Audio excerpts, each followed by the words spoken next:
Keep quiet, everyone. So,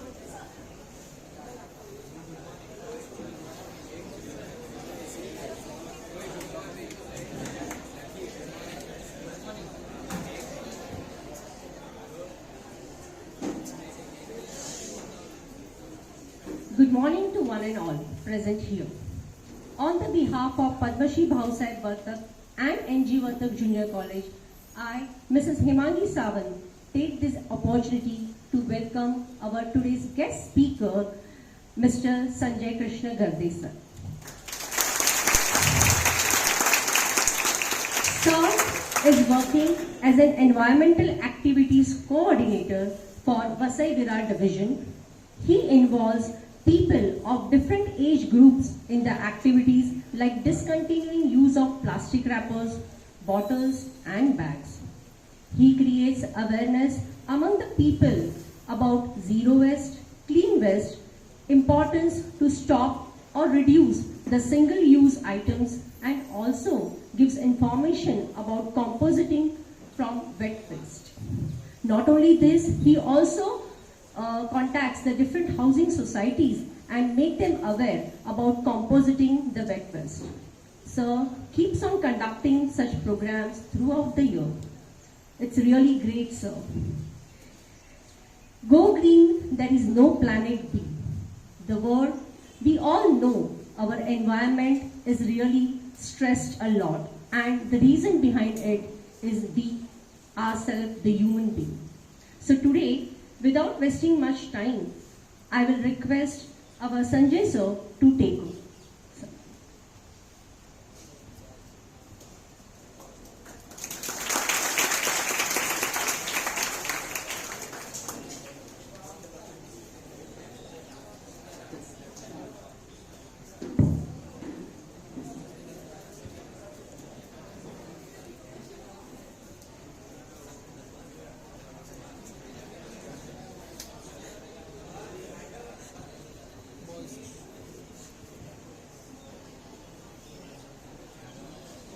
सर्वांना नमस्कार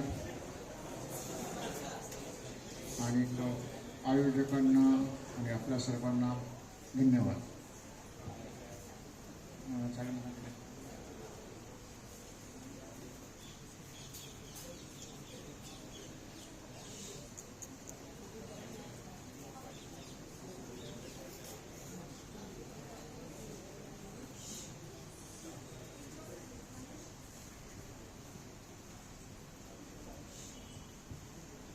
पर्यावरण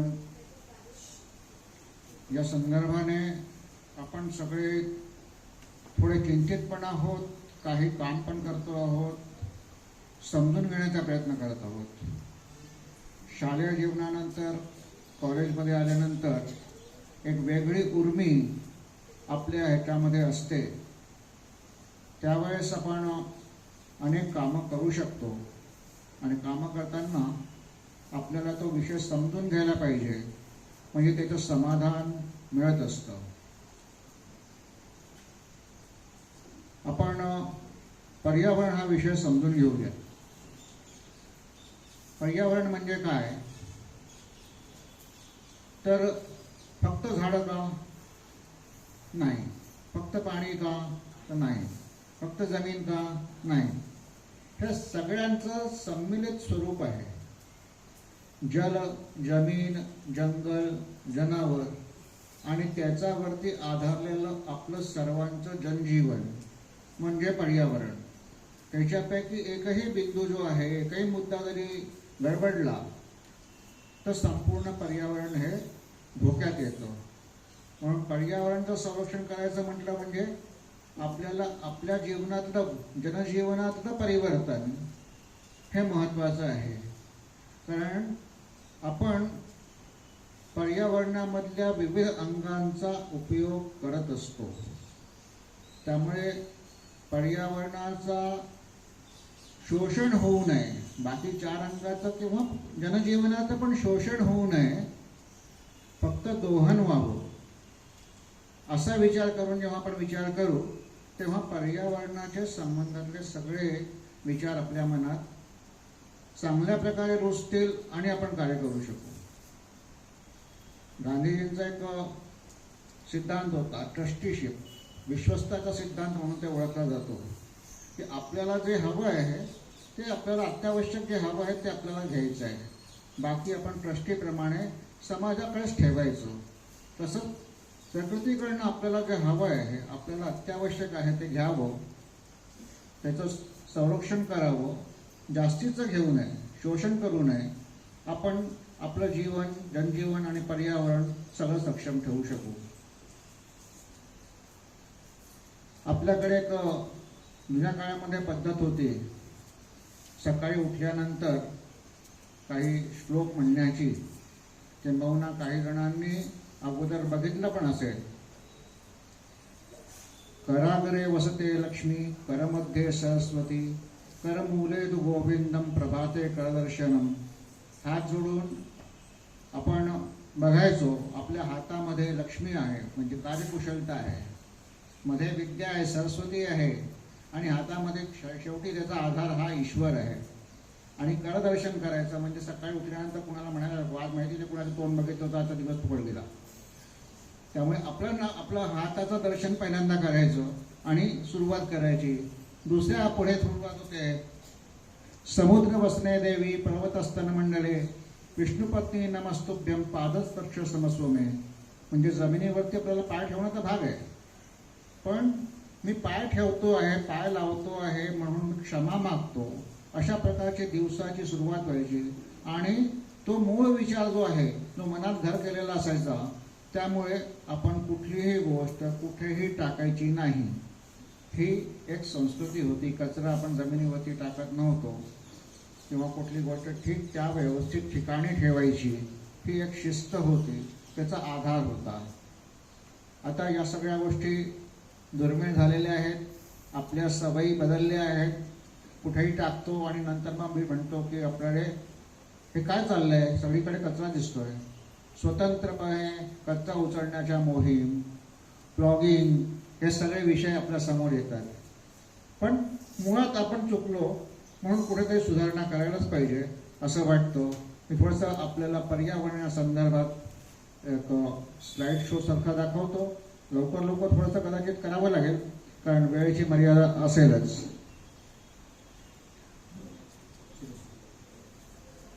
पाणी आपण बघण्यासारखं आहे, त्याच्यामध्ये काही विशेष नवीन सांगण्यासारखं असं काही नाही. जिथे सांगायचं असेल तिथे मी सांगेन. ब्ल्यू वॉटर, चांगलं पाणी कुठे आहे ते आपण बघून घ्यावं.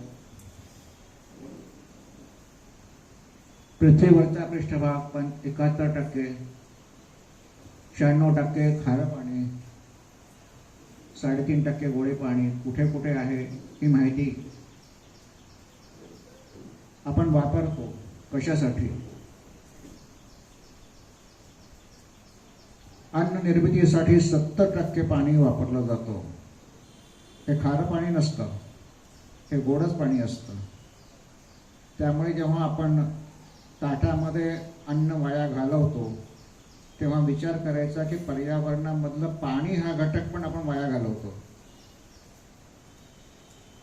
40% अन्न हे आपल्या देशात वाया जातं आणि अनेक लोक उपाशी असतात. त्याचा पण आपण लक्षात घ्यायला पाहिजे. मग हे 40% अन्न वाया जातं, हे कुठल्या कुठल्या ठिकाणी जातं. आपल्या घरातून उष्टखर्कट म्हणून सुद्धा 1 चमच्यापेक्षा जास्त जर जात असेल तर आपण सावध राहायला पाहिजे. बाकी मोठ्या कार्यक्रमातून जेव्हा जातो तिथे सुद्धा चांगलं नियोजन करून आपण ते करावं अशी अपेक्षा असते.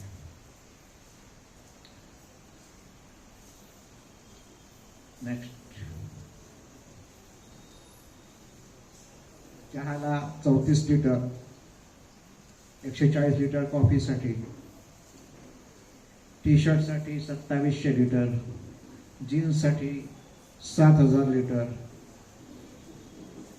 20% प्रदूषण हे फॅशन इंडस्ट्रीजवरती आहे. एक बाटली बनवण्यासाठी तिप्पट पाणी लागतं. त्या गोष्टीसाठी आपण वापरत नाही आहोत. चांगली गोष्ट आहे, आपण या पिढीमध्ये आहोत त्यावेळेस याचा आपण त्याग केलेला आहे. आमच्या पिढीमध्ये भरपूर प्रमाणामध्ये होतं, पण आता नाही, चांगली गोष्ट आहे. 30% पाणी ह्या वेस्टेजमध्ये अशा प्रकारे जातं. किती जुनं आहे. वरच्या लेवलला 100 ते 2 वर्ष आणि अगदी खालच्या लेवलला 10,000 वर्षामध्ये तो भरून येतो. पण हा खालचा 10,000 वर्षा जुना साठा पण चेन्नई, चंडीगड या ठिकाणचा संपत आलेला आहे. तिथे पाणी नाही आहे भूगर्भातलं. 2050 पर्यंतची आपली स्थिती अशी होण्याची शक्यता जर आपण आज वेळेत सावरलो नाही तर होणार आहे. आपण खाऱ्या पाण्याच्या बाबतीत थोडंसं वळूया. समुद्र 70% ऑक्सिजन हे आपल्याला समुद्रातून मिळतं. पण आज अनेक प्रकारे दुर्लक्षित असलेला भाग हा समुद्र आहे. पुढे त्याच्यावरती आपण काय करायचं आहे त्याच्या बाबतीत येऊच. एक चक्र आहे निसर्गाचं. समुद्रातून बाष्पीभवन, वर्षातून पाणी, शेती आणि हे सगळं. समुद्रावरती अवलंबून असलेलं 15 लाख लोक दर आठवड्यावरती. दिसतंय का? अन्य व्यवसाय किंवा याच्या संदर्भात 6 कोटी लोक फक्त समुद्रावरती निर्भर आहेत. 60% जनसंख्या ही समुद्राच्या शेजारी आहे.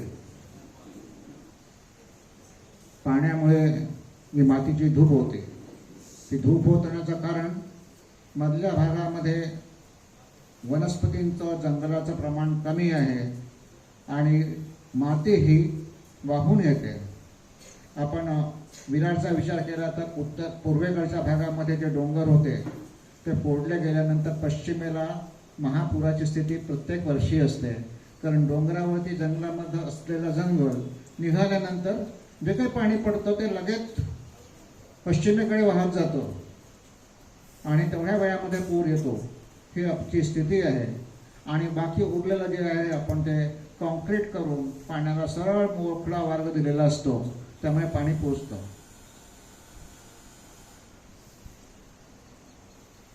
शिपमेंटमुळे एवढी पाण्याची गळती, तेलाची गळती आहे.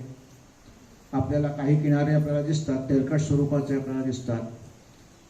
कचरा जातो.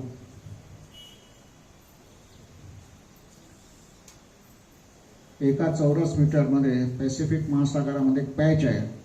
त्याचं हे कॅल्क्युलेशन आहे की एका स्क्वेअर मीटरमध्ये 19 लाख तुकडे प्लास्टिकचे तिथे सापडतात. Great Pacific garbage patch 16 million kilometres असं त्याचं, 11.6 मिलियन किलोमीटर्स असं त्याची माहिती दिलेली आहे. आपण किती प्लास्टिक वेस्ट जनरेट करतो? भारताचा नंबर 12व्या क्रमांकावरती आहे. बाकीच्या जिथे यूज अँड थ्रो जास्त आहे तिथे हे प्रमाण जास्त आहे. आत्ता आपण 1 जुलैपासून संपूर्ण बंदी आपण केली आहे. आपण आचरणात आणली नाही आहे एवढंच गोष्ट खरी, आपण आचरणात आणावी लागेल. ते काही चित्र आपण यूट्यूबवरती, फेसबुकवरती किंवा ह्याच्यावरती बघत असतो, दुर्लक्ष पण करीत असतो.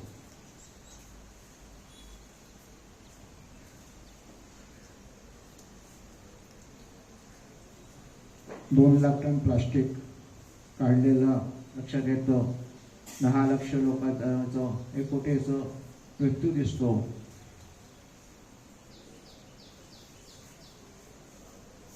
हे आपल्याला खतरनाक चित्र म्हणू शकतो, आपल्याला समोर दिसतंय.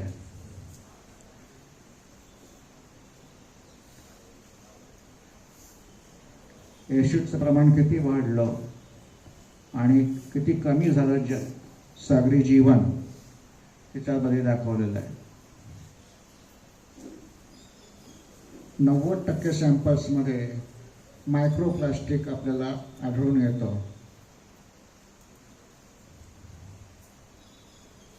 या प्रदूषित पाण्याचा वैद्यकीय खर्च $1600 कोटी दरवर्षाला आलेला आहे. एका ठिकाणी आपण प्रदूषित करतो, कुठेतरी आपण असं म्हणतो की नाही स्वच्छता पाहिजे म्हणून यूज अँड थ्रो वापरायचं आणि त्याच्यावरून परत वैद्यकीय खर्च वाढत जातो, हेही लक्षात घ्यायला पाहिजे. आतड्याचे विकार 12 करोड आणि 5 करोड श्वसनाचे विकार हे प्लास्टिकमुळे आपल्याला दिसून येतात. हवेचं कंपोजिशन दाखवलेलं आहे. जरी सायन्सचे विद्यार्थी आपण नसलो तरी आपण प्राथमिक स्वरूपामध्ये या गोष्टी आपल्याकडे माहिती असतात.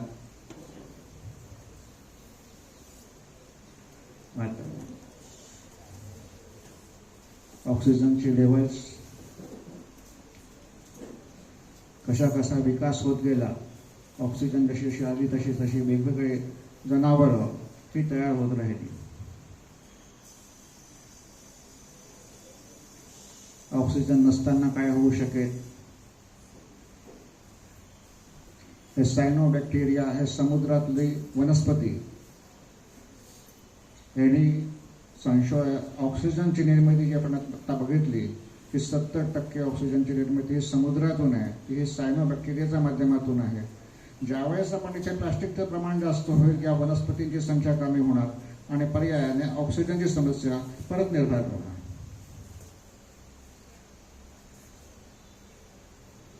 ऑक्सिजन वाढला, कार्बन डायऑक्साईड कमी झाला, बर्फसृष्टी निर्माण झाली, पुढे जीवनाचा निर्माण आहे.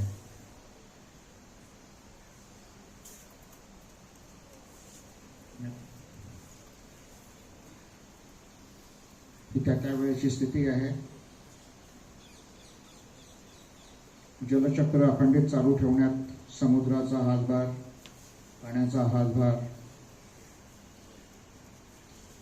वातावरणामध्ये हवा रक्षण आपल्या पृथ्वीचं त्या हवेमुळेच होतं. ऊर्जा आपल्याला मिळते, परागीभवन वनस्पती निर्भर त्याच्यावरती आहे, अर्थातच आपलं जीवन त्याच्यावरती निर्भर आहे. ऑक्सिजनचे महत्त्व आपल्या अस्तित्वासाठी स्वच्छताच, ओझोनचा थर ऐकता यासाठी हवेतला दाब हे कारणीभूत घटक हवेमुळे. ज्वलन आहे कुठे कुठे, व्हेंटिलेटरला ऑक्सिजन लागतं, जलशुद्धीकरणाला ऑक्सिजन लागतं. कार्बन डायऑक्साईडचे महत्त्व बघू शकता. झाडांसाठी कार्बन डायऑक्साईड महत्त्वाचं, आग विझवण्यासाठी हवेतील इतर घटकांचे महत्त्व. आपण टायर इम्प्लॅट करण्यासाठी नायट्रोजन वापरतो, जमिनीमध्ये झाडांसाठी नायट्रोजनची आवश्यकता असते. बायोगॅस, थर्मल एनर्जी हे आपण वेगवेगळे गॅसेस आपण वापरत असतो. त्याचं संतुलन आपण ठेवायचं आहे. कार्बन डायऑक्साईड जास्त वाढवून उपयोगाचं नाही किंवा अन्य विषारी गॅसेस वाढवून उपयोगाचं नाही. हे प्रदूषणाची घटकं आहेत वेगवेगळी.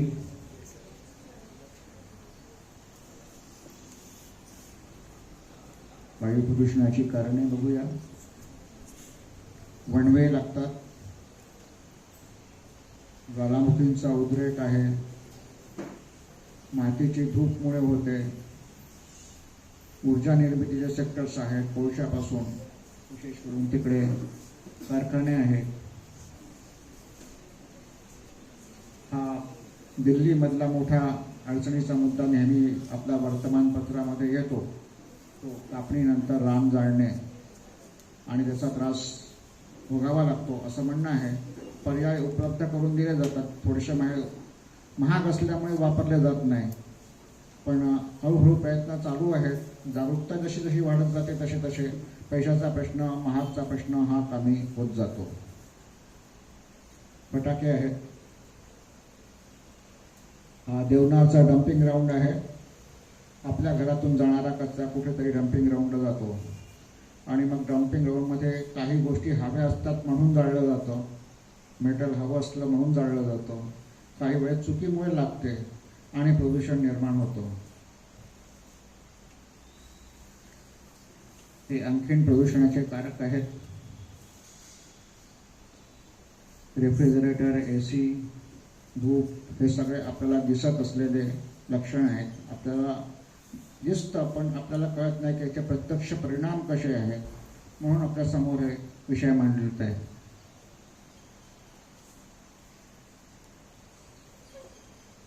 कन्स्ट्रक्शन, कार, क्रॉप बर्निंग हे तीन मोठे मुद्दे आपल्यासमोर आहेत. हा एक मोठा मुद्दा. प्रत्येक ठिकाणी लागलेला AC, एवढं प्रदूषण आपण करत असतो आणि कुठेतरी आंदोलन करत असतो.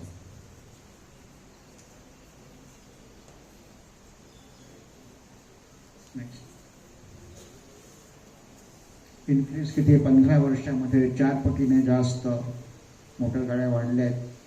अजून पण वाढत चालल्या आहेत. कार्बन डायऑक्साईड 50% पेक्षा जास्त एनर्जी जी आहे ती कोळशापासून होते. त्यामुळे विजेची बचत हेच आपल्याला कारगर राहणार आहे. 1 युनिट वीज इलेक्ट्रिसिटी वापरायची असेल तर 900 ग्रॅम कोळसा जाळावा लागतो. ते गणित त्याच्यातलं आहे. त्यामुळे आपण आपल्या घरामध्ये स्विच ऑफ ह्याच्यावरती भर द्यायला हवा. आपली रचना हे तिथे चाललं आहे ना, आपल्याकडे नाही. ही आपली साधारण भूमिका असते, त्याच्यातून आपण बाहेर पडला पाहिजे.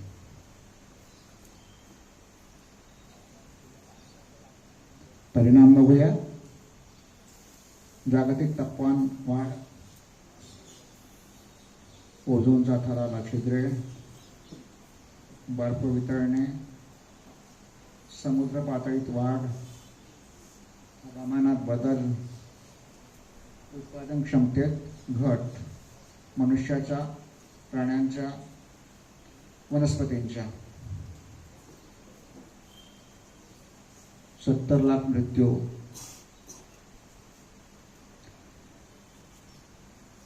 तीस वर्षापूर्वी फुफ्फुसांचा कर्करोग 80 ते 90%, गेल्या 6 वर्षामध्ये फक्त 40%. अशा प्रकारची स्थिती आहे, भयावह स्थिती. हे मृत्यूचं प्रमाण दिलं आहे. आपण जे करतो त्याची शिक्षा लहान मुलांना जास्त भोगावी लागते. त्यामुळे तिथे विचार करावा. वनसंपदेवरती येऊन कशा प्रकारची वन आहे, वेगवेगळ्या प्रकारची. एक झाड 117 किलो ऑक्सिजन देतं. एवढी झाडं जंगलातून असावी. 2600 किलो कार्बन डायऑक्साईड झाडं शोषून घेतात, जे एका गाडीने 42,000 किलोमीटरवरती प्रवास केल्यानंतर निर्माण होणारं.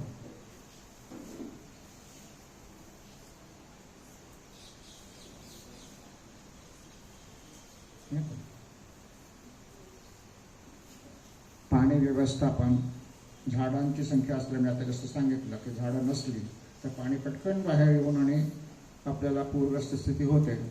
त्याच्यावरती खर्च होणारा $72 खर्च होतो की ते झाडं वाचवू शकतात. मातीची धूप थांबते. धूप झाली तर खर्च होणारा दाखवला आहे. पानगळीतील सुपीकता वाढते. 25 कोटी लोक त्या जंगलावरती निर्भर आहेत भारताच्या.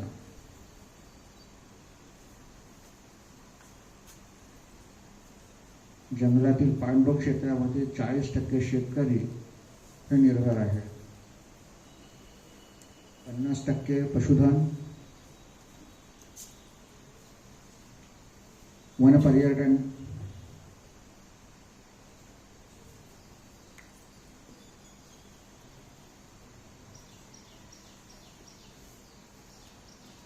रोजगार निर्मितीचं साधन आहे. 70% वनौषधी ही जंगलातून मिळते. 25% घटक वर्षावनातून कॅन्सरच्या उपचारासाठी आहे.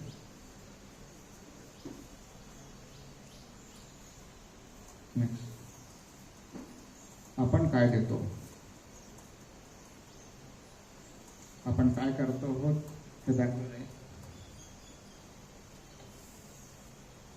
कापण्याची संख्या आपल्याला दाखवत आहे, किती झाडं आपण कापतो. अतिक्रमण, खाणकाम, लष्करासाठी, जलविद्युतसाठी,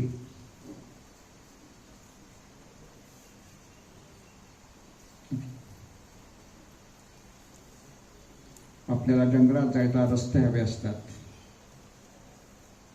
आपल्याला हवं आहे म्हणून ज्या गोष्टी निर्माण कराव्या लागतात. नोकरी हवी असते म्हणून काही गोष्टी कराव्या लागतात, काम द्यावं लागतं. त्याचे परिणाम हे आहेत.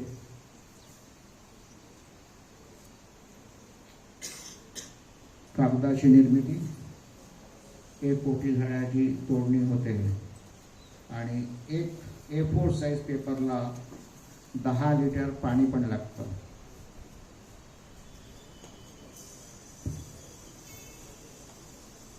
अग्नीमुळे जाळलं जातं. त्याचं एक दिलेलं आहे किती वर्षामध्ये किती आपली जंगलं कमी झालेली आहे. 21% आता सध्याची स्थिती आहे. 33% किमान असायला पाहिजे असं आपलं म्हणणं आहे आणि त्याप्रमाणे प्रयत्न चालूच आहे. आपण काय करू शकतो याच्यावरती आपण पुढे येणार आहोत. 65% आपण 21% आलो आहे. सागरी किनाऱ्यावरती जे मॅनग्रोव्स आहेत त्याचं वर्गीकरण आहे.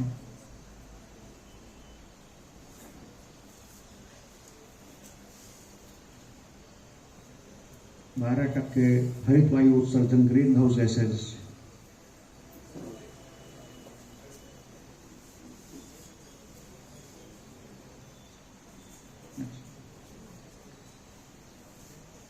नऊ 9% पिण्याच्या पाण्याचे स्रोत कमी झाले.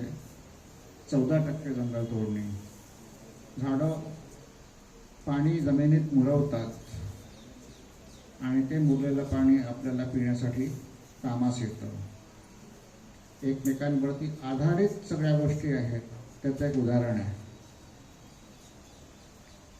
मान्सून जलचक्रात बदल, हंगामी पावसात 30% कमतरता आलेली आहे. मानव आणि प्राणी संघर्ष, जनावर आणि जनजीवन याच्यामधला संघर्ष हा समोर दिसतो. पुरांमध्ये वाढ आलेली दिसते आपल्याला.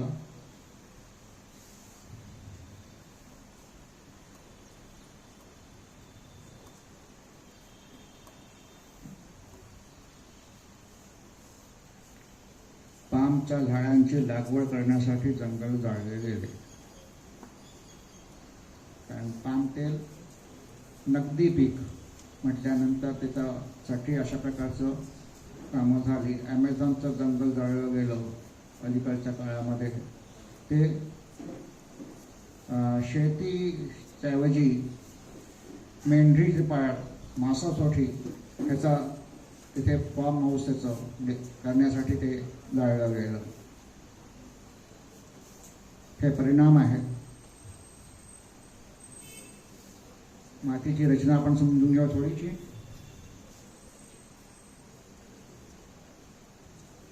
माती म्हणजे प्लास्टिकचा जमा झालेला 4 वर्षामध्ये 10 वर्षामध्ये झालेला चूर नाही. माती म्हणजे हे प्रत्यक्ष ह्याच्यामध्ये असलेले घटक. आज आपण ताडपत्री वापरतो किंवा प्लास्टिकच्या काही गोण्या वापरतो आणि विकणारा सांगतो हे तर काय माती होऊन जाणार आहे 6 महिन्यामध्ये. तर ती माती नाही होणार आहे, ते प्रदूषण होणार आहे.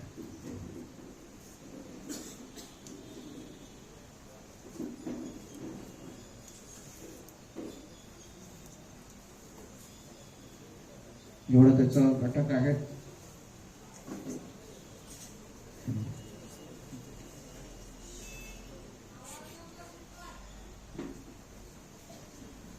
मातीची आवश्यकता दाखवणारं हे आपलं चित्र आहे. 95% उत्पादन मातीच्या आधारावरती आहे. तंतू, कागद, लाकूड या सगळ्या जीवनासाठी आवश्यक असलेल्या बाबी आहेत.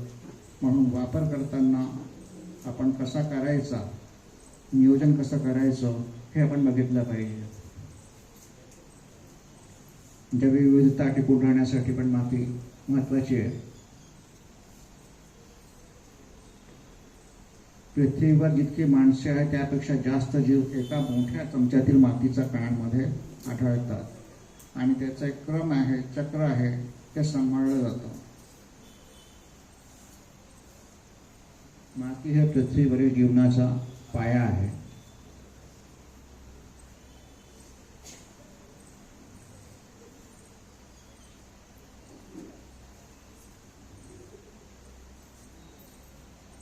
मातीतून 15 वातावरणात उतरीन अशी झाडांसाठी आवश्यक असलेली पोषक तत्वे आहेत.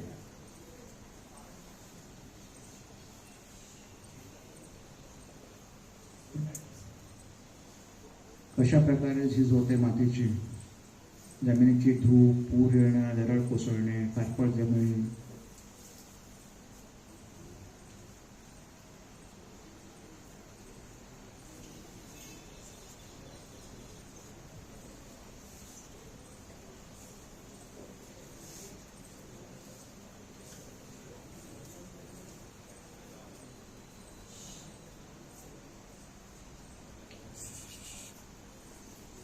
जमिनीचे प्रदूषण कसे कसे होते आहेत?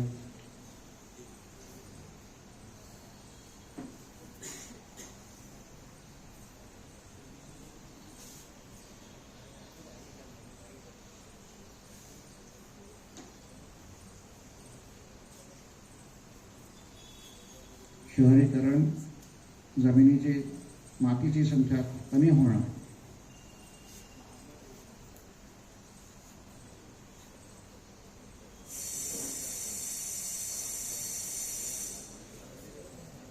नैसर्गिक स्वरूपामध्ये गुणवत्तेला धोका आहे. वारा, पाऊस, पूर आणि मानव निर्मित हा शहरीकरण, जंगलतोड, जमिनीच्या वापरातील बदल आणि ह्याच्यामध्ये मानव निर्मित काही गोष्टींमुळे नैसर्गिक घटक पण पुढे काम करत असतात. जंगलतोड केली की धूप आपोआप वाढणार आहे.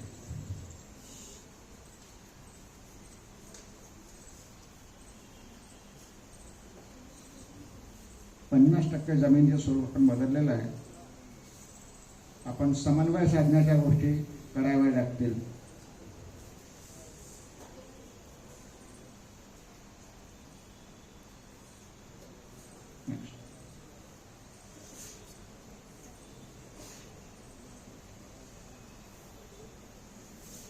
झीज मातीची, जंगलाची पिके झाली, तक्ता आहे.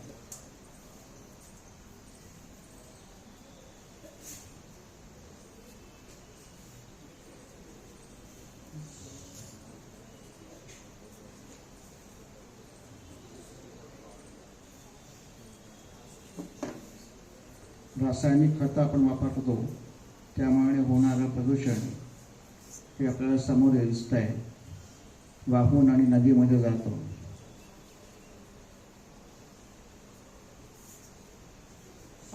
- 2007चे काही आकडे हे आपण किती अन्न वाया घालवतो त्याचा एक तक्ता आहे.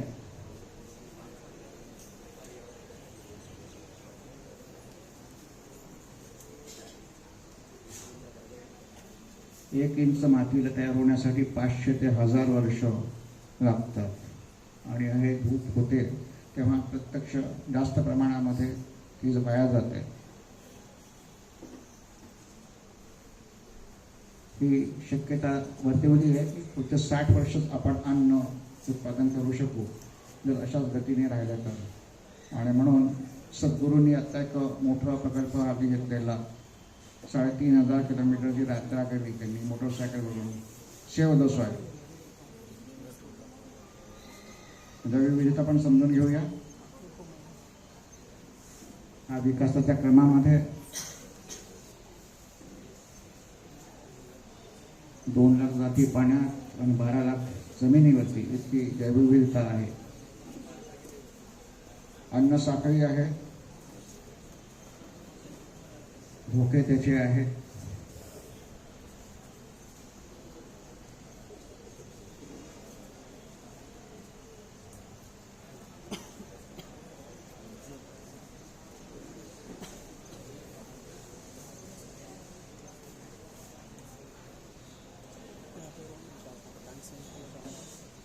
आपण काय करू शकतो किंवा काय बदल झाले याचा विचार करायला पाहिजे.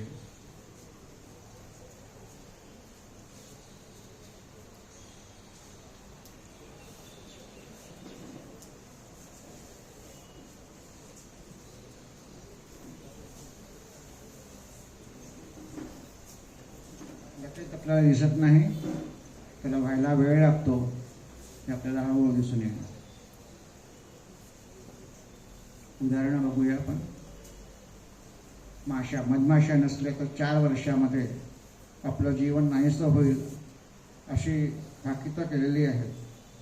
कारण जेवढं काही अन्न येणार आहे ते मधमाशा पाखरू यांच्या आधारावर आहे. पुढे बघूया. 1/3 जागा हे जे आहे पॉलिनेशनवरतीच आहे. अशा प्रकारची फळं ही 70% अवलंबून आहेत माशांवर.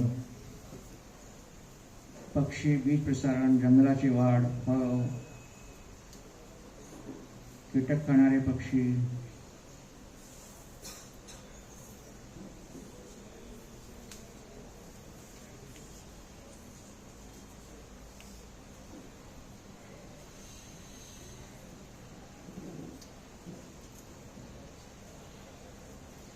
वटवाघूळ कीटकांवरती नियंत्रण कसं ठेवतो.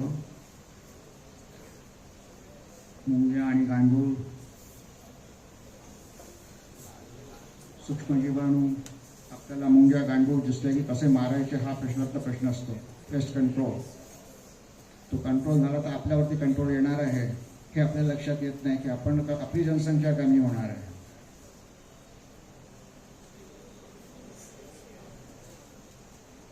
बुरशी, वनस्पती प्लवके जे आपण म्हटलं 70% पाण्यावरून ऑक्सिजन मिळतो. हा चक्र आहे. कांदळवन, आता आपल्याला लक्षात आलं की जैवविविधताची आवश्यकता आपल्याला कशी आहे, आपण त्या बाबतीत विचार करायचा.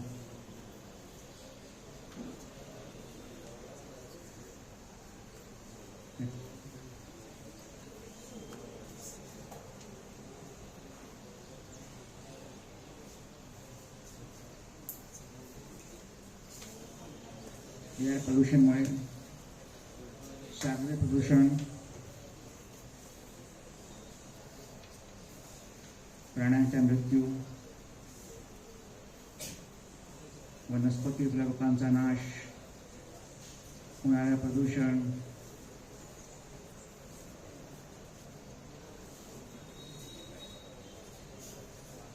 गांडूळचं अस्तित्व, शहरीकरण.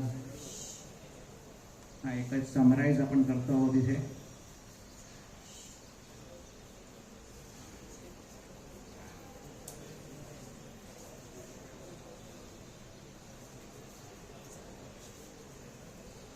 आपला इगो संपवला पाहिजे की आम्ही फक्त माणूस श्रेष्ठ आहोत, बाकी सर्वांचं काही महत्त्व नाही, आपण ह्याच्यामधला फक्त एक भाग आहोत.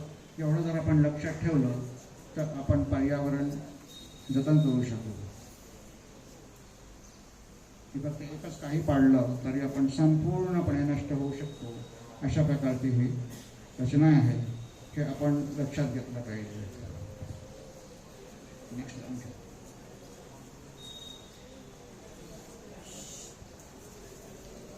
समस्या आपण जाणली. मूळ स्वरूपात कुठे काय लिंक एकमेकांशी आहे हे पण आपण समजलं. कॉलेजमध्ये आहात त्यावेळेस काही आपलं चिंतन स्वतःचं असल्यामुळे आपण पण त्याच्यावरती कधीतरी निष्कर्षावरती आला असालच. तरी पण एक मुद्दा राहतो की एवढ्या सगळ्या समस्या आहेत, ते समाधान कोण करणार? सरकार करणार, नगरपालिका करणार. आपण ढकलून मोकळे होतो. पण एक मुद्दा तिथे आपण विचारात घ्यायचा की मी काय करू शकतो, त्याच्यामध्ये माझा भाग काय, मी वापरलेली वस्तू ती कुठे जाते आहे, मी कचरा तयार करतो आहोत का, सगळ्या गोष्टीच्या बाबतीत आपण विचार करतो की बाबा हे माझं आहे, हा स्कूटर माझी आहे, हे पुस्तक माझं आहे, अशा सगळ्या गोष्टीचा विचार करतो. हा कचरा पण माझा आहे का असा विचार करता येईल. मी का म्हणून पुन्हा दुसऱ्यावरती जबाबदारी टाकायची की त्यांनी तो कचरा उचलावा. मी त्याचं नियोजन करू शकतो का, आपण त्याचं नियोजन करायचं. पुढचं नियोजन करण्यासाठी अनेक संस्था पुढे येत असतात, त्या काम करतात. आपण फक्त काय करायचं आहे, प्लास्टिक समजा आपण विचार केला की प्लास्टिकचं प्रदूषण आपल्याला दिसत आहे, तर आपण प्लास्टिक वेगळं करून एखाद्या संस्थेला जे रिसायकल करतं फक्त प्लास्टिक त्यांना देऊ शकतो का, म्हणजे वर्गीकरण आपण करू शकतो का. प्लास्टिक कुठे कुठे आहे बघायचं असेल तर दाखवतो.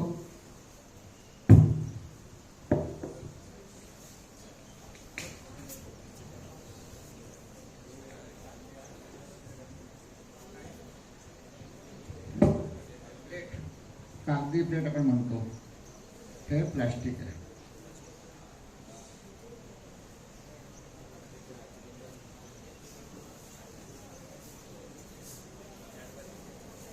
रॅप करण्यासाठी वापरतो, प्लास्टिक आहे. ड्रोन वापरतो, त्याच्यामध्ये प्लास्टिक आहे. आता कव्हर निघालं त्याचं.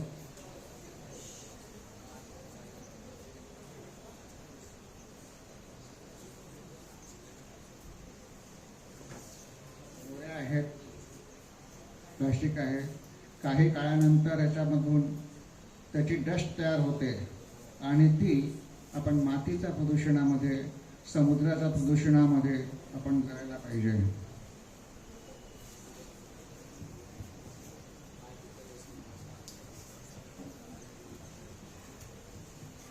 स्ट्रॉ आहे, आता बंदी घातलेली आहे, त्यामुळे कोणी विकत असेल तरी तुम्ही नाकारायचं आणि आपण मागायचं नाही. या आपण बॅग्स वापरतो ना, त्याचे पट्टे असतात, हे ते प्लास्टिक त्याच्यातून निघालेलं आहे. फाईन डस्ट प्लास्टिक न वापरल्यामुळे काही वेळेस ठेवले जातात, किंवा आपण जर बाजूला टाकतो तेव्हा त्याच्यातून ही डस्ट तयार होते.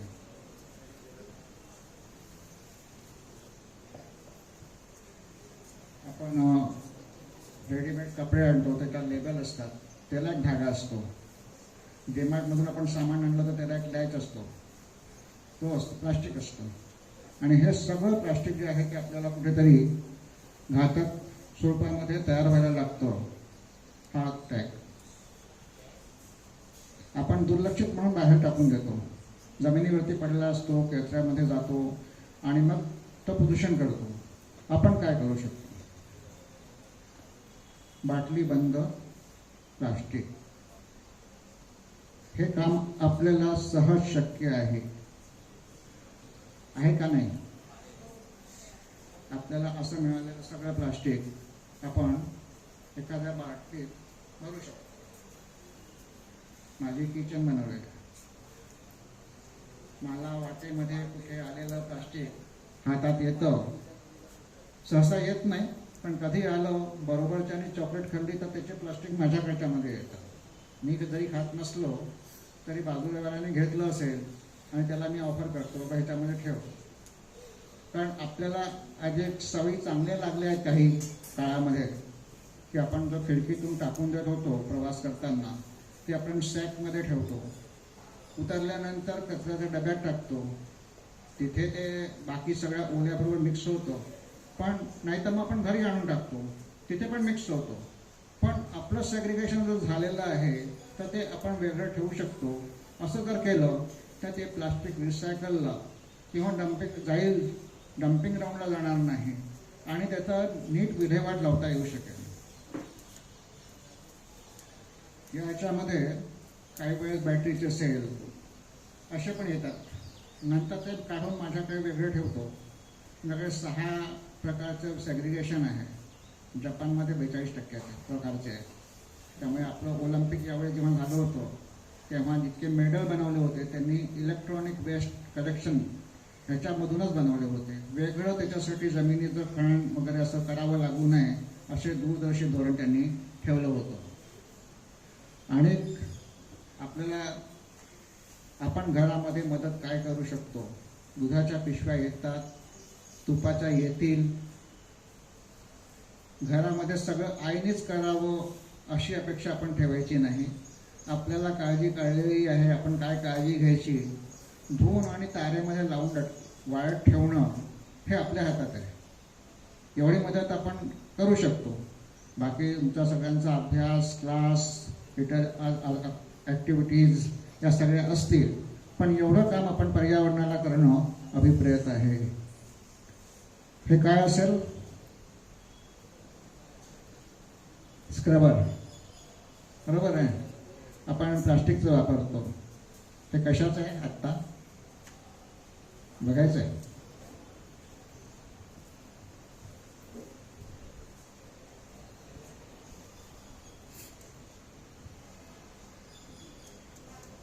गिलकी किंवा घोसाळं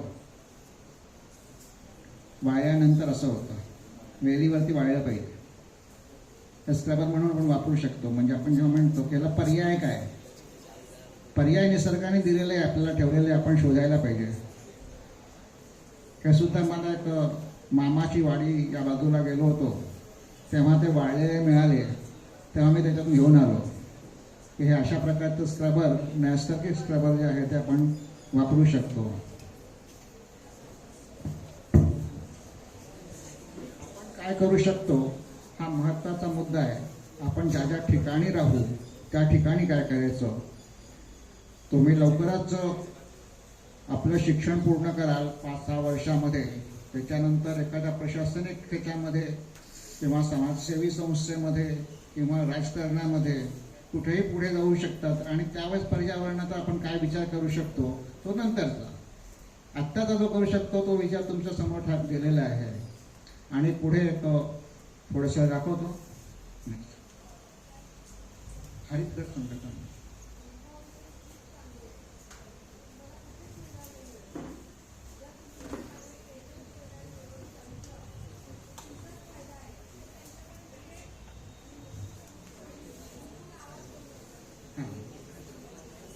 ठीक आहे.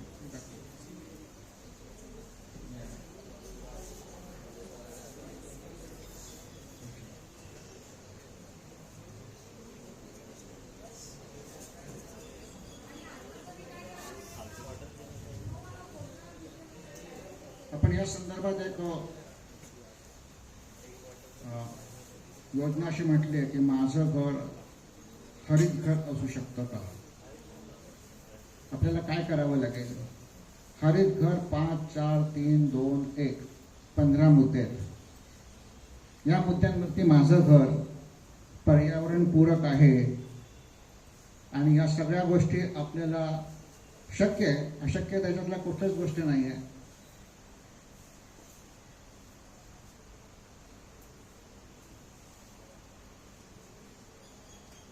पाणी, आपण पाण्याबद्दल ऐकलं, बघितलं.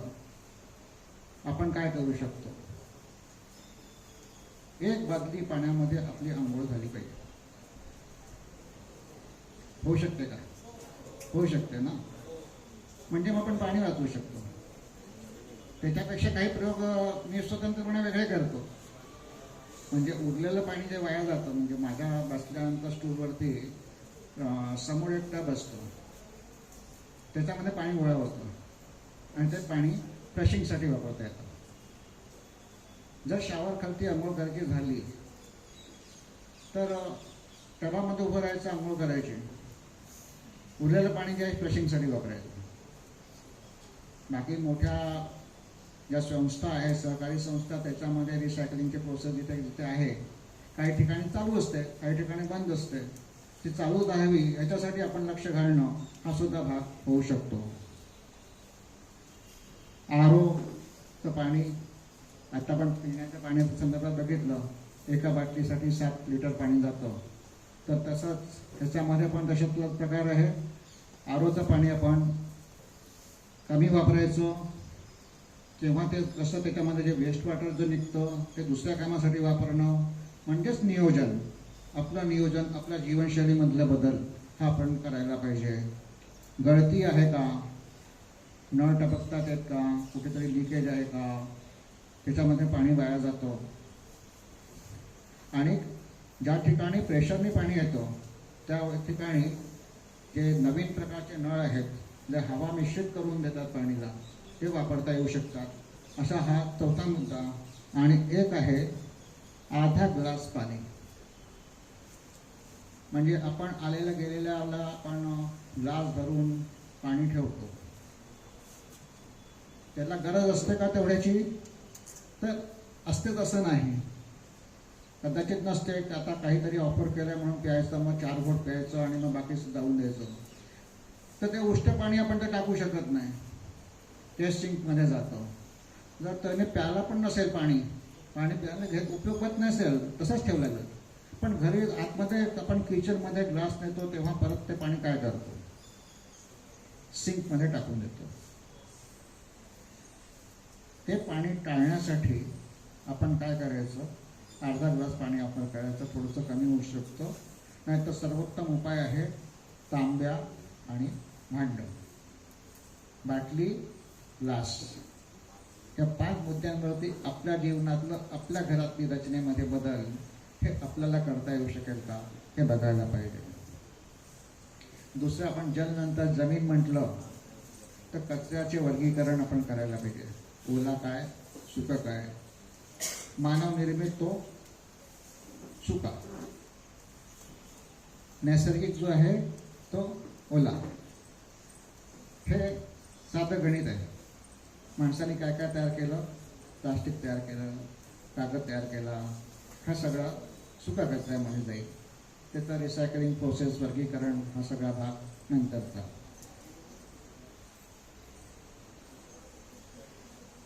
ओल्यापासून आपण खत तयार करू शकतो का, तर ते आपल्या घरामध्ये सुद्धा शक्य आहे. अगदीच नसेल तर segregation at home, compost at society, अशा प्रकारचे विचार करून त्या गोष्टीमध्ये आपल्याला करता येऊ शकतं. E waste, battery cell, bulb, LED bulb असतात ते पण दुरुस्त होतात. म्हणजे आपण म्हणतो, ऐकतो, रिफ्यूज, रिड्यूस, त्याच्यामध्ये रिपेअर हा शब्द पण टाकायला पाहिजे. जी गोष्ट आपण रिपेअर करू शकतो ती रिपेअर करायला पाहिजे. इलेक्ट्रिसिटी, ऊर्जा, आपण बघितलं वीज निर्मितीसाठी किती कोळसा जाळावा लागतो, त्याचा परिणाम काय आहे. ते जमीन पण जाते आणि हवा पण जाते. त्यामुळे स्विच ऑफ कुठे नाही आहे, पंखा चालू आहे, दिवा चालू आहे, TV चालू आहे, बंद करायला पाहिजे. माझं 1200 स्क्वेअर फीटाचे 3 फ्लॅट्स आहेत, त्याचे एकत्र मिळून महिन्याचा बिल किती येताच हवं, 800 रुपये. कारण LED वापरलेले आहेत आणि सर्वांना सवय झाली की बाबा स्विच बंद करायचं. नाहीतर 500 स्क्वेअर फीटच्या घरातला खर्च, विजेचा बिल 1000 रुपयापेक्षा जास्त येतं आणि महागाईच्या नावाने आपण ओरडत असतो. LED वापरायचे, विजेची खपत कमी करायची. आपण वैकल्पिक स्रोत म्हणून आपण सोलर वापरू शकतो का, जिथे शक्य असेल तिथे सोलरचा आपण विचार करायला पाहिजे. आपण ज्या वेळेस विचार करतो, वातावरण बनवतो, सगळ्या गोष्टी आपल्याला एकदम शक्य होतात का, नाही होत. मी ज्यावेळेस माझ्या सोसायटीमध्ये मुलांबरोबर हा प्रयोग सुरू केला, तर हा प्रयोग फक्त तितकाच होता का, ही सुरुवात होते. काही मुलांनी करायला लागलं, बाटल्या भरल्या, माझ्याकडे आणून दिल्या, मी ठेवल्या. ओल्या कचऱ्यापासून मी खत तयार करायला लागलो. खत तयार केल्यानंतर काय झालं, माझ्या खिडकीमध्ये मी ठेवलेलं आहे टम्बलर टाईपचा 15 लिटरच्या तेलाच्या डब्यामध्ये खत निर्मिती करतोय. लोक बघायला लागली, हे काहीतरी चांगलं चालू आहे एवढं तर कळायला लागलं. उत्सुकता वाढल्यानंतर पुढे येणाऱ्याने आम्ही करू शकतो का. आज त्या सोसायटीमध्ये 10 घरातल्या महिला आपल्या घरातला ओला कचरा आणून त्या ड्रममध्ये टाकतात, त्याच्यापासून खत तयार होतं. सोसायटीच्या पदाधिकाऱ्यांची मानसिकता पण बदलते. त्यांना मी ऑफर केली, बाबा मी रेन वॉटर हार्वेस्टिंग करणार आहे.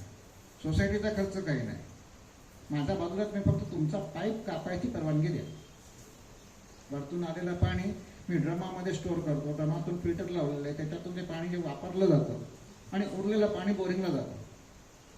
पण हे वातावरण निर्मितीचा जो भाग आहे तो आपण केला, काहीतरी प्रयोग करत असल्यानंतर आपल्याला लक्षात येतं की हां, आपल्याला ही गोष्ट शक्य आहे. त्याच्यानंतर रसोई की बगिया, आपलं जे वेस्ट आहे त्याच्यापासून आपण बाग तयार करू शकतो का, असा एक भाग आहे. आणि पक्ष्यांसाठी ज्यांची घरटी आपण काढून आपली घरं बांधली आहेत त्यांच्यासाठी काहीतरी सोय म्हणून आपण आपल्या घरातला एखादा कोपरा देऊ शकतो का, जिथे कुणीही डिस्टर्ब करणार नाही. त्या पक्ष्यांना असं वाटतं पाहिजे की हां, हे सुरक्षित आहे. आमच्या बाथरूमच्या पाठीमागची खिडकी ही खारुताईला सुरक्षित वाटते, म्हणून दरवर्षी येऊन तिथे आपलं फुलं देण्याचं ठिकाण त्यांनी केलेलं आहे. यावर्षी दुसऱ्या ठिकाणी एखादी पिशवी बांधलेली होती, तिथे जाऊन आपलं त्यांनी केलं, म्हणजे त्यांना सुरक्षित वाटलं पाहिजे. आणि आपल्या घरामध्ये 5 झाडं, औषधी वनस्पती असतील किंवा चांगली वनस्पती असतील, ती आपण आपल्या घरामध्ये तयार करता येतील का, पंचवटी म्हणून ती आपण विचार करावा. त्याच्यामध्ये 5 झाडं आपण ठेवावी. औषधी असतील तर चांगलं. आणखीन काहीच नसेल होत तर आपण असा विचार केला की आपल्या परिसरामध्ये ही 5 झाडं ती माझी आहेत. ती झाडांना पाणी मिळत आहे का, कीड पडली आहे का, काही करण्याची आवश्यकता आहे का, याचा विचार करायचा आणि त्याची नोंदणी नगरपालिकेत करून घ्यायची, म्हणजे त्याची सुरक्षितता पण वाढेल. किंवा 5 झाडं वर्षाकाठी आपण तयार करायची. आज एका मोठ्या मोहिमेमध्ये झाडं लावायला जागा आहे, खड्डे खणले गेले, झाडं मिळत नाही. कारण झाडाची किंमत देऊन प्रायव्हेट नर्सरीमधून घेणं तर मी सार्वजनिक कार्यक्रमामध्ये ते शक्य नाही. तर झाडं हवी आहे, तर आपण आपली वर्षभर 2 वर्ष आपली झाडं वाढवू शकतो का, आपल्या घरामध्ये 5 सॅपलिंग 5 रोपं वाढवणं हे शक्य आहे, ते आपण करायला हरकत नाही. अशा प्रकारे ह्या हरित घरचा फॉर्म्युला आपण एक वापरायला पाहिजे. इकोमित्रम म्हणून एक ॲप आहे, त्या इकोमित्रम ॲपमध्ये या सगळ्याच्या गोष्टीचा खुलासा केलेला आहे. आपण प्ले स्टोअरवरून डाउनलोड करावी आणि त्याच्यातून भाग घ्यावा. आपल्याला लक्षात आलेलं आहे आपण काय काय करू शकतो. डिस्पोजेबलचा वापर नाही करायचा, कापडी पिशव्या वापरायच्या, प्लास्टिकचा वापर कमी करायचा, दिवे बंद करायचे आणि जे असेल त्याप्रमाणे मदत घरामध्ये करून त्या प्रकारचं रचना करू शकतो. डिस्पोजेबल कुठे वापरले जातात तर आपल्याला लक्षात येतं की चहाचे कप जे कागदाचे असतात म्हणून आपण वापरतो, काही हरकत नाही, चालतं. पण ते पण टाळायला पाहिजे, कारण एका ग्लाससाठी चहाचा किंवा मोठा कप ग्लास असेल त्याला 5.5 लिटर पाणी लागतं, झाडं लागतात आणि आपण फेकून देतो आणि कच्च्या ग्राउंडवरती, डम्पिंग ग्राउंडवरती ते 12 वर्ष तसेच पडतात, आगीचे कारण होतात. माझ्यासाठी हा उपाय माझ्याकडे केलेला आहे. माझ्या खिशात असतं, कधीतरी चहा प्यावा लागला तर मी याचा वापर करतो. बाकी चहासाठी सुद्धा जंगलतोड होते, त्यामुळे चहा कमीच केलेला आहे, पण कधीतरी प्यावा लागतो कारण सवय आहे. सकाळी एक चहा, संध्याकाळी एक चहा, अशा 2 वेळा चहा लागतो. आणि बाहेर असताना मी दुकानातून एकटाच घेतो. आता इकोमित्रम ॲपच्या साहाय्याने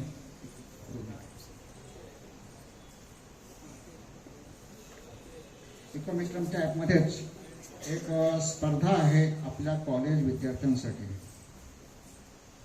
अमृता देवी आंतरमहाविद्यालयीन स्पर्धा असं त्या स्पर्धेचं नाव आहे. त्या स्पर्धेमध्ये काय करायचं आहे की त्या इकोमित्रम ॲपच्या माध्यमातून आपण काही प्रश्नांची उत्तरं द्यायची. तर पहिली लेवल कंप्लीट होईल. दुसऱ्या लेवलमध्ये आपण जेव्हा जाणार तेव्हा आपल्याला एक चित्र, एखादा एसे आणि एखादा व्हिडिओ त्यापैकी तुम्ही काही पाठवू शकता.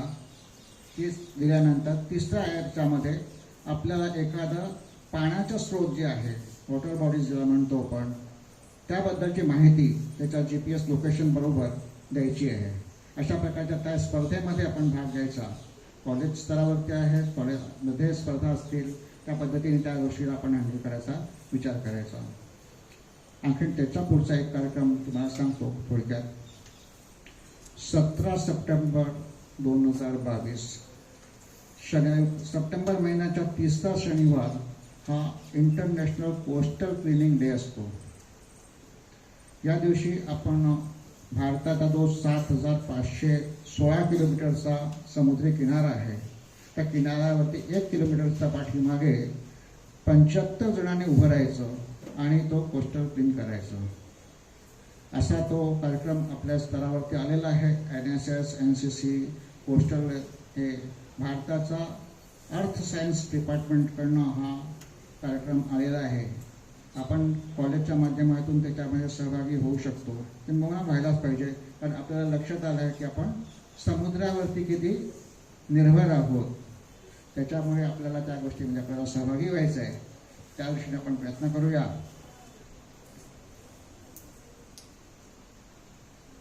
त्या ॲपमध्ये त्या माध्यमातून आपण नोंदणी करू शकतो. आपण या कोस्टल एरियामध्ये जाऊ, या चौपाटीवरती जाऊ. आपल्या अर्नाळा सोशल वर्कतर्फे अर्नाळ्याला असतं, राजोडीला क्लिनिंग असतं, विळगावला सातत्याने चालू असतं. अशा 3-4 ठिकाणी तर सातत्याने क्लिनिंग चालूच असते. आपल्याला काही विशेष विचार करायचा नाही. मला वाटतं ना, मी जाऊन सहभागी होणार. मग मला गेल्यानंतर आपल्याला काय अनुभव येतो की हां बाबा ही गोष्ट पाहिजे, आपल्याला मैत्रिणीला घेऊन जाऊया, आपल्या मित्राला घेऊन जाऊया आणि त्याच्यामध्ये आपण ॲड करू. मागच्या वेळेस आत्ता 29 तारखेला वाटतं आपल्या कॉलेजच्या NSS ग्रुप बरोबर मी राजवाडी बीचवरती होतोच. तेव्हा ग्रीन क्लबची स्थापना झाली. ते झाडांचा विषयी ते विशेष प्रयत्न करणार आहेत. आता आपण एक आणखीन विचारसुद्धा करायला हरकत नाही की ब्ल्यू क्लब, आता पर्यावरणाच्या पहिल्या चित्रामध्ये डाव्या हाताला जे आहे ते ब्ल्यू आहे, हे पाण्याचा निर्देशक आहे. हिरवं आहे ते झाडांसाठी आहे आणि फुलपाखरू हे जनजीवनामधलं आवश्यक या जैवविविधतेसाठी आहे, जनावरसाठी आहे आणि त्याचं संरक्षण आपण सगळं करणार आहोत. हा याच्यातला या लोगोचा अर्थ आहे. पटकन हे येऊ द्या. पर्यावरण म्हणजे काय? भूमी, गगन, वायू, अग्नी आणि नीर, जल, जमीन, जंगल, जनावर आणि जन. आपण कसं करायचं? पेड़, पाणी, पॉलिथिन, पब्लिक अवेअरनेस, लोकांपर्यंत जागृती, पब्लिक पार्टिसिपेशन, पब्लिक मुवमेंट, सर्वांची चळवळ झाली पाहिजे, सर्वांनी ते करायला पाहिजे. पर्सनल लेवलवरती आपण वैयक्तिक काय करू शकतो, प्रोफेशनली काय, जिथे आपण काम करतो तिथे आपण काय करू शकतो आणि पब्लिकली जे मोठे कार्यक्रम असतात तिथे आपण काय करू शकतो. आणि नोंदणी, डॉक्युमेंटेशन, कुठे काय झालं, लोकांमध्ये जागृती करणं, प्रशिक्षण देणं, अशा हे 3 P त्याच्यामध्ये आहेत.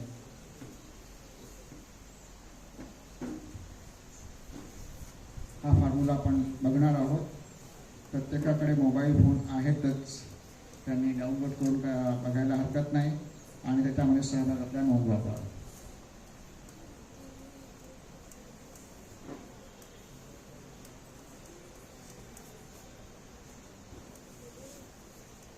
सांगितलेलंच आहे, प्रत्यक्ष दृश्य स्वरूपामध्ये बघितल्यानंतर लक्षात राहतो. Switch off.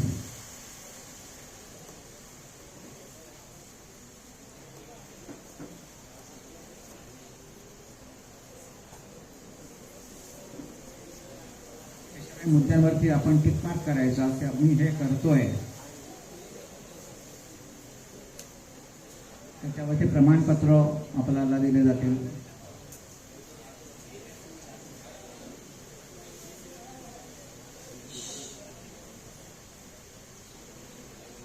ठीक आहे, आपण सहभागी व्हा. माझं कामाचं स्वरूप आता मी थोडंसं सांगतो.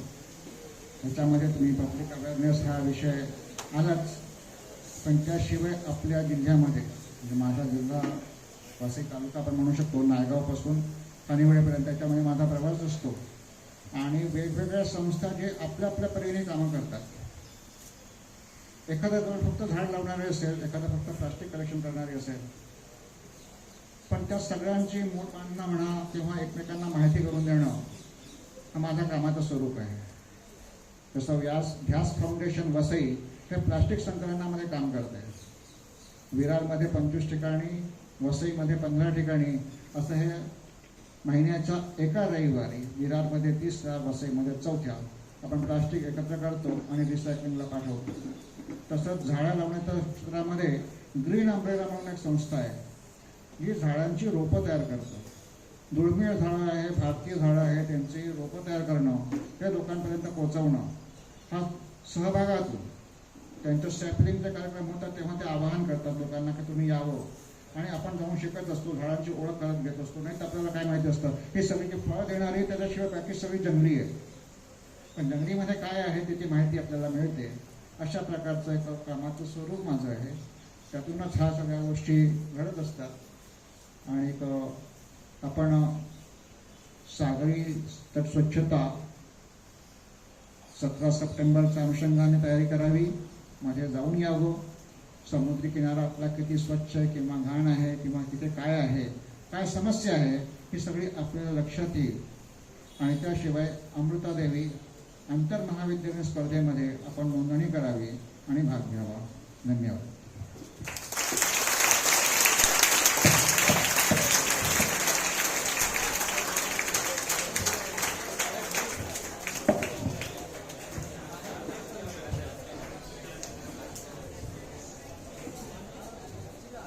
Thank you sir.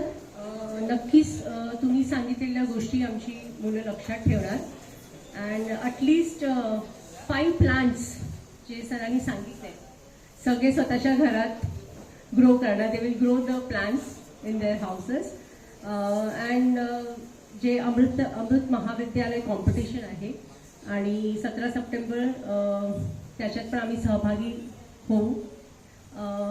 राजोडी beach cleaning sir केलेलं आणि त्याचबरोबर ह्याच महिन्यात आमच्या सायन्स आणि ग्रीन हाऊस क्लबच्या मुलांनी सीड बॉम्ब बनवलेले आणि ते आम्ही इथे पाचपायरी जीवदानीकडे त्याचं हे केलेलं, थ्रो केलेले.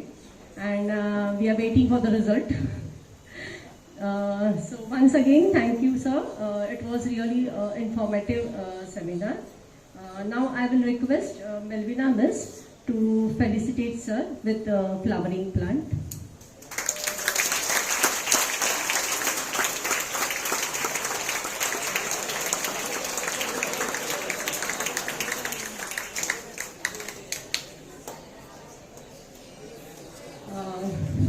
I will call Anthony sir to give vote of thanks.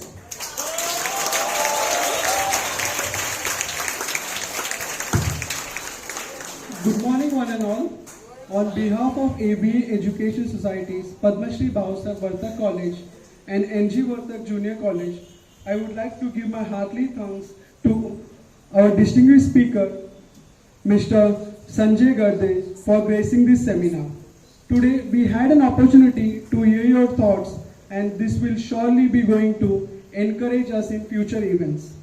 Thank you sir for making this seminar very meaningful and thought-provoking, as well as making us understand the fragility of the environment and importance of its protection.